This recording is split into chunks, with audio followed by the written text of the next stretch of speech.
தற்போது கிடைத்திருக்கும் முக்கிய செய்தி, அரசு மருத்துவமனைகளுக்கு ஒப்பந்த அடிப்படையில் மருத்துவர்கள், செவிலியர்கள் நியமனம் சமூக அநீதி என அன்புமணி ராமதாஸ் தெரிவித்திருக்கிறார். இது தொடர்பான விவரங்களை வழங்குவதற்காக நமது செய்தியாளர் பாஸ்கர பாண்டியன் இணைப்பில் இணைக்கிறார். பாஸ்கர பாண்டியன், இது தொடர்பான முழுமையான விவரங்களை பதிவு பண்ணுங்க. மோகன், அரசு மருத்துவமனைகளுக்கு ஒப்பந்த அடிப்படையில் மருத்துவர்கள் மற்றும் செவிலியர்களை நியமிப்பது சமூக அநீதி என பாமக தலைவர் அன்புமணி ராமதாஸ் கடுமையாக தமிழ்நாடு அரசை விமர்சித்திருக்கிறார். சமீபத்தில் சென்னை கொளத்தூரில் தமிழக அரசால் புதிதாக திறக்கப்பட்டுள்ள பெரியார் அரசு மருத்துவமனையில் ஒரு மருத்துவர் கூட புதிதாக நியமிக்கப்படவில்லை என்றும், அங்கு மருத்துவம் அளிப்பதற்கு மாதம் 60,000 ரூபாய் ஊதியத்தில் 35 மருத்துவர்கள், 18,000 ஊதியத்தில் 156 செவிலியர்கள் உள்ளிட்ட 266 மருத்துவ பணியாளர்கள் ஒப்பந்த அடிப்படையில் நியமிக்கப்பட்டுள்ளது அதிர்ச்சி அளிக்கிறது எனவும் அவர் தன்னுடைய அந்த எக்ஸல பதிவின் வாயிலாக குறிப்பிட்டு கண்டனங்களை பதிவிட்டிருக்கிறார்.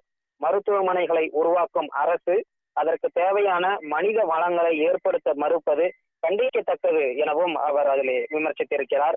ஏற்கனவே இந்த மருத்துவமனை பெரியார் மருத்துவமனை இருந்த மருத்துவமனையை பெரியார் மருத்துவமனை என பெயர் மாற்றம் செய்யப்பட்டு மேம்படுத்தப்பட்டுள்ளதாகவும், அங்கு பல்வேறு புதிய மருத்துவ பிரிவுகள் ஏற்படுத்தப்பட்டுள்ள நிலையில் அவற்றுக்கு புதிய சிறப்பு மருத்துவர்கள் நியமிக்கப்பட வேண்டும்.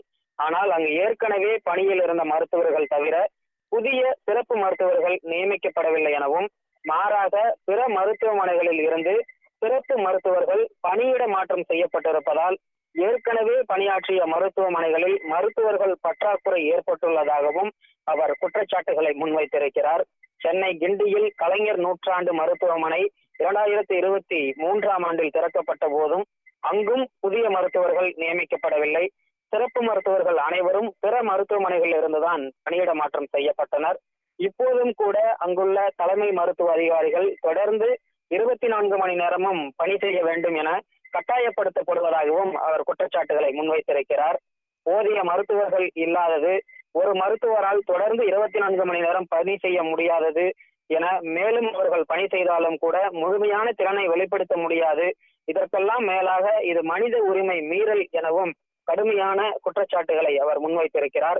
புதிய மருத்துவமனைகளை ஏற்படுத்துவது என்பது கட்டிடங்களை கட்டி எந்திரங்களை பொருத்துவது மட்டுமல்ல, மருத்துவமனைகளுக்கு மனித வளம்தான் மிக முக்கியமானதாகும் எனவும், சாதனை செய்துவிட்டதாக கணக்கு காட்டிக் கொள்வதற்காக மருத்துவமனைகளை மட்டும் கட்டிவிட்டு அவற்றுக்கு பிற மருத்துவமனைகளில் இருந்து மருத்துவர்களை இடமாற்றம் செய்தால் எந்த மருத்துவமனையிலும் மக்களுக்கு முறையான சேவை கிடைக்காது என்பதை அரசு உணர வேண்டும் எனவும் அவர் தன்னுடைய எக்ஸல பதிவின் வாயிலாக அரசுக்கு வலியுறுத்தி இருக்கிறார்.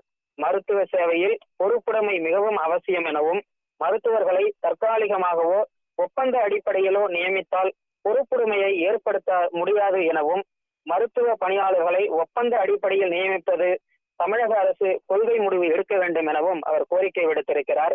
அனைத்து அரசு மருத்துவமனைகளிலும் நிரந்தர பணி அடிப்படையில் மட்டுமே மருத்துவர்களை நியமிக்க வேண்டும் எனவும் தன்னுடைய எக்ஸல பக்கத்தின் வாயிலாக கோரிக்கையையும் கண்டனங்களையும் அரசுக்கு தெரிவித்திருக்கிறார்.